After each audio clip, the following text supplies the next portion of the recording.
Hello everyone, my name is Mina Hana and today I'm going to talk about multiple sclerosis.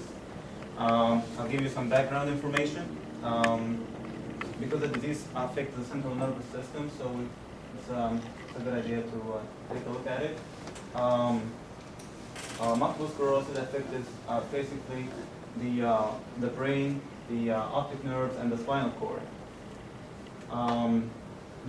Inside the brain, the spinal cord, and the optic nerves, we have something called the myelin sheath, and that allows the nerve signals to move in, promptly and fast.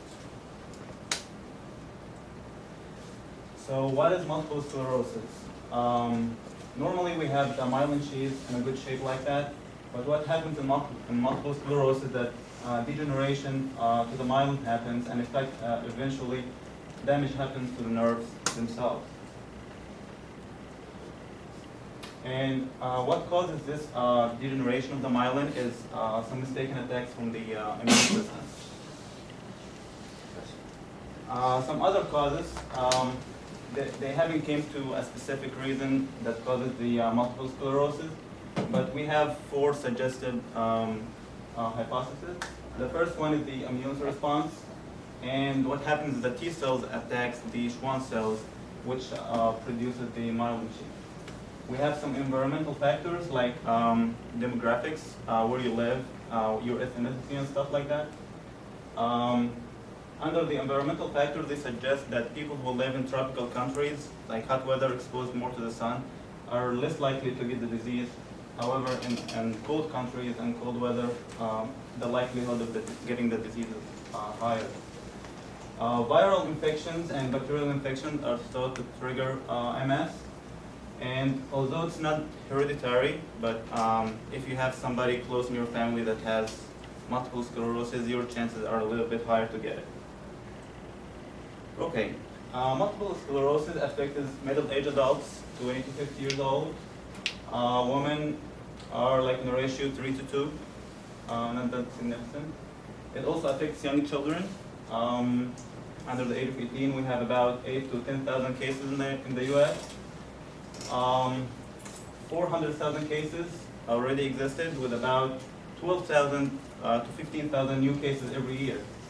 So somebody's chance is about 1 in 750 people. Some of the ethnic groups, it does not distinguish much, but Northern Europe, North America, South Australia, and New Zealand have very high chances of getting the disease. To diagnose MS, we don't have just one test because the disease is very complicated, so we use several tests to come to the conclusion that the person has it.